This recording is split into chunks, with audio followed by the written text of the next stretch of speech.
আপনার চেহারা নূরের মতো উজ্জ্বল হয়ে যাবে শুধুমাত্র যদি একটি আমল আপনি করতে পারেন।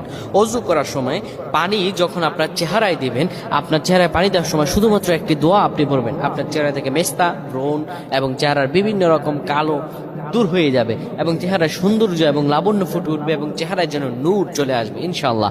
অনেকে দেখা যায় সুন্দর কিন্তু দেখতে ভালো লাগে না, কিন্তু অনেকে কালো কিন্তু তারা দেখতেও ভালো লাগে।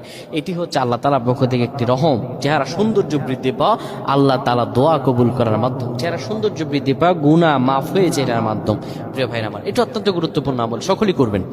যখন আপনি অজু করবেন, অজু করার সময় পানিটা যখন চেহারায় দিবেন, ওই পানির মধ্যে 3 বার পরে ফু দিবেন। আল্লাহু নূরুস সামাওয়াতি ওয়াল আরদ, আল্লাহুম্মা ইগফিরলি, আল্লাহু নূরুস সামাওয়াতি ওয়াল আরদ, আল্লাহুম্মা ইগফিরলি। এই দোয়াটি 3 বার পরে সেই পানির মধ্যে ফু দিয়ে পানিটা চেহারার মধ্যে লাগাবেন। আমার আল্লাহ আপনার চেহারার